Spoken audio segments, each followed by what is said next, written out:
Baik, Assalamualaikum warahmatullahi wabarakatuh. Waalaikumsalam warahmatullahi wabarakatuh. Shalom Ustaz Testu, nama budaya Sampari semua. Saya Adinda Nazwa Fauzi dengan NIM 5514230047.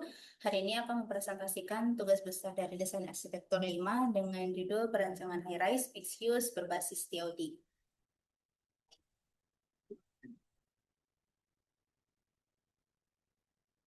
Masuk pada konsep desain arsitektur 5 di mana dilatar belakangi oleh eh, isu perkotaan. Itu pertama, secara isu perkotaan itu permasalahannya karena pertama kendala lahan, kedua peraturan bangunan, ketiga krisis mobilitas. Strategis desain yang bisa dilakukan yaitu secara tipologi yaitu high rise mixed use, lalu dengan penggunaan prinsip transit oriented development atau TOD. Untuk respon desain arsitektural, pertama kita bisa dengan pembangunan bangunan secara vertikal. Kedua, stacking atau penumpukan berbagai fungsi dalam satu bangunan. Ketiga, akses dekat ke terminal hingga pemanfaatan bangunan untuk kekurangannya KDH. Untuk tema yang saya gunakan pada bangunan yaitu tema bioklimatik atau arsitektur yang memiliki respon terhadap iklim. Eh, Digunakan secara pertama orientasi masa bangunan, kedua secara sistem fasad dan material yang responsif, hingga vegetasi sebagai peneduh bangunan. Dampak yang terjadi jika kita menggunakan strategi tersebut, pertama di mana kawasan tersebut nantinya atau kota menjadi pusat aktivitas ekonomi yang intensif. Kedua, mencegah konversi lahan di pinggiran kota hingga perbaikan iklim mikro dan efisiensi energi bangunan. Baik, masuk pada lokasi kawasan. Rancangan ini berlokasi di Jalan Beringin, Huangobotu, Dungingi, Gorontalo, dekat dengan Terminal Dungingi, yang merupakan salah satu simpul transportasi darat di Kota Gorontalo. Luas lahan itu untuk segmen saya sekitar 1,3 hektar.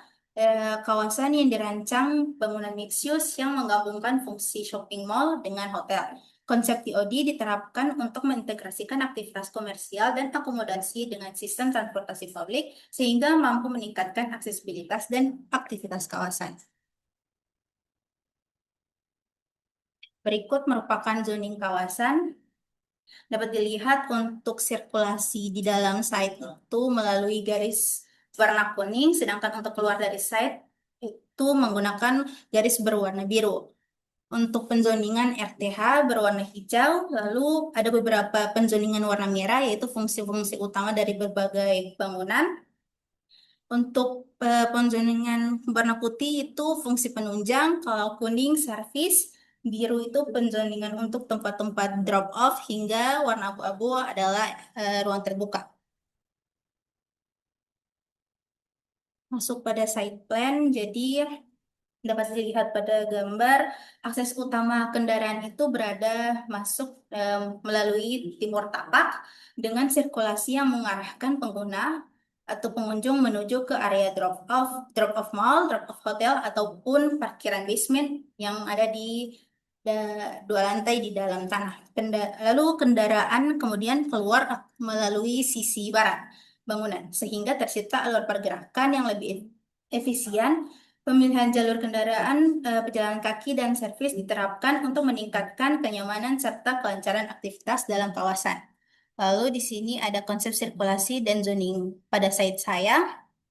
Untuk sirkulasi kendaraan itu dibagi dua, ada warna kuning untuk para pengunjung. Bisa dilihat ada untuk masuk ke dalam basement dan juga jalur yang hampir mengelilingi dari bangunan. Untuk sirkulasi warna biru itu sirkulasi untuk darurat dan untuk barang-barang bawaan seperti tempat loading dock. Lalu penzoningan hijau itu ruang terbuka hijau. Untuk zoning merah itu fungsi utamanya adalah hotel. Eh, Warna kuning service karena area loading dock. Lalu ada drop off dari hotel dan mall, ruang terbuka dan juga fungsi penunjang yaitu shopping mall.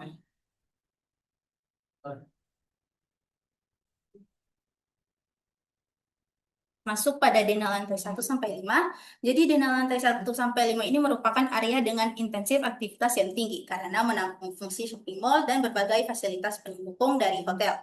Tata ruang dirancang untuk meng- mengakomodasi jumlah pengguna yang besar, sekaligus memudahkan orientasi dan pergerakan pengunjung di dalam bangunan. Untuk lantai 1 bisa dilihat bangunan saya itu seperti dibagi dua. Untuk area sebelah kiri merupakan shopping mall yang berisi retail. Tiga macam retail, ada retail A, B, dan C yang berbeda ukuran. Sedangkan hotel pada lantai 1 itu tentu ada lobi dan juga lantai 1 itu lebih difungsikan sebagai tempat area kerja eh, para pekerja dan staf sebagainya. Untuk lantai 2 shopping mall sendiri lantai duanya sama dengan lantai 1, hanya berisi retail, berbagai macam retail. Sedangkan untuk hotel itu difungsikan jadi dua hal. Pertama ada ballroom, sedangkan di sisi belakangnya di area sini itu lebih ke tempat kayak laundry, tempat untuk pakaian dari para pengunjung di hotel. Lalu lantai 3 eh, shopping mall itu tetap masih ada beberapa retail, tapi dengan penambahan eh, eh, toko buku. Kalau misalnya hotel itu secara keseluruhan difungsikan sebagai lantai tiganya difungsikan sebagai restoran. Area depan tempat makan hingga yang paling belakang itu dapur dan ruang gudang bahan makanan. Lantai 4 untuk shopping mall, beberapa retail dengan arkade. Lalu untuk eh, bagian lantai 4 hotel itu dibagi dua juga, area depan gym, kalau area belakang spa. Dan terakhir untuk lantai 5 ini area atas lantai 5 shopping mall itu sebenarnya terbuka dan itu lebih masuk ke lantai 5. Jadi shopping mall itu sebenarnya cuma lantai 1 sampai lantai 4, sedangkan lantai 5-nya itu sudah masuk ke penggunaan dari hotel. Jadi untuk eh, area atas shopping mall atau lantai 5-nya itu difungsikan sebagai area terbuka hotel, di mana di situ ada kolam dan juga area bar.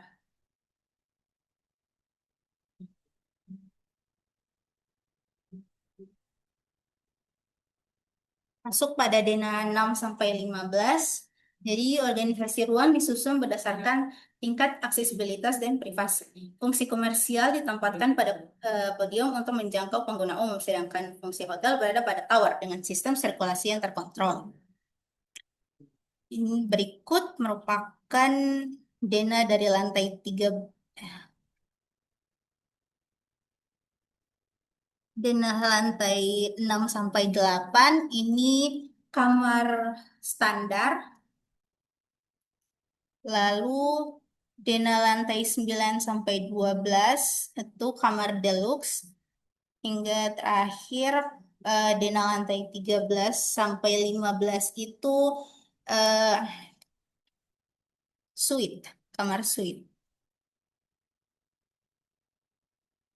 Di sini ada denah detail kamar hotel untuk kamar standar, deluxe, hingga suite yang memiliki perabot dan ukuran ruang kamar yang berbeda-beda. Lalu di bawahnya ada denah core yang berisi lift penumpang, lift service, barang, toilet umum, toilet difabel, tangga darurat, dan saf-saf list MEP lainnya.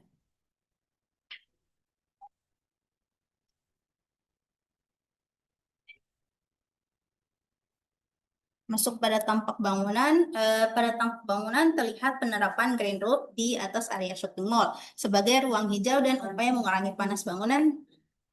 Selain itu, penggunaan fasad memberikan identitas visual yang kuat sekaligus berfungsi sebagai pelindung bangunan dari paparan sinar matahari secara langsung. Lalu di sini ada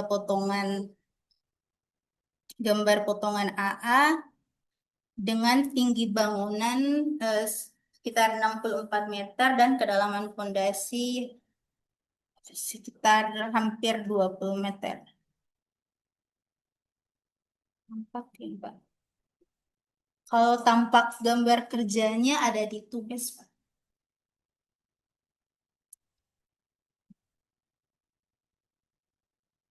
Lalu ada aksonometri.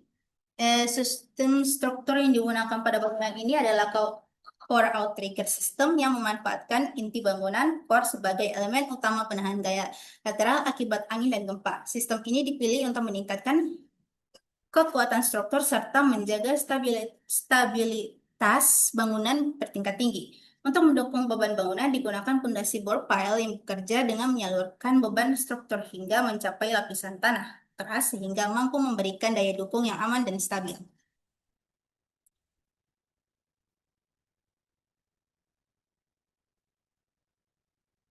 Masuk pada rencana bangunan. Jadi sistem struktur bangunan disusun melalui keterpaduan antara slope, kolom, balok, dan plat lantai sebagai elemen utama pembentuk struktur.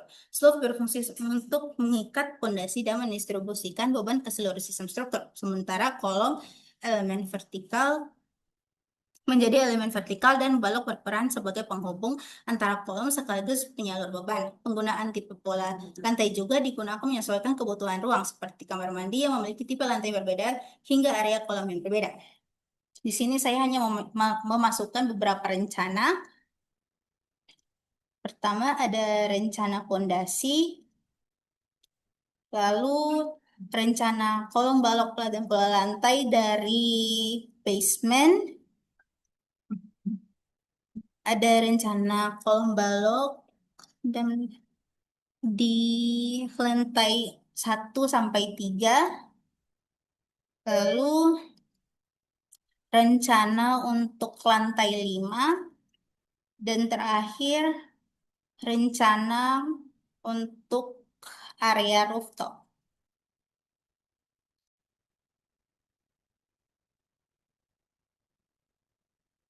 Selanjutnya ada detail kolom, balok, dan slope. Untuk detail kolom itu menggunakan 80x80, slope 40x60, balok 45x80 hingga eh, balok anak 30x50. Ada lalu ada detail pondasi, detail plafon yang memperlihatkan eh, pemasangan dari plafonnya hingga detail atap beton. Selanjutnya rencana MEP.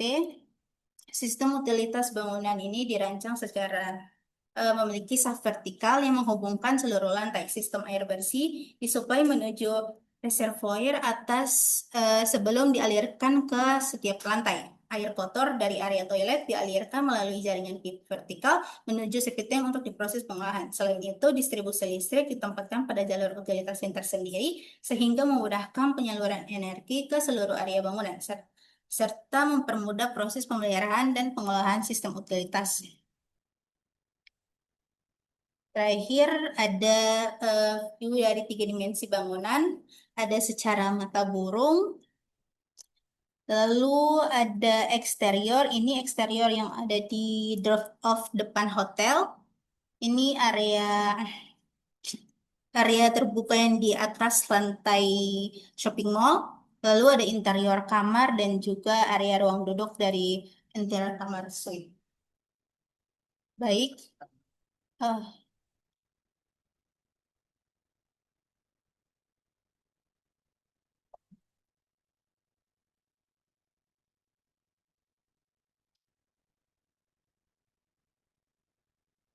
isinya sama dengan Landra, Pak. Ini masih Pak. Iya, yang ini Pak. Iya. Baik, sekian dari saya. Wassalamualaikum warahmatullahi wabarakatuh. Waalaikumsalam.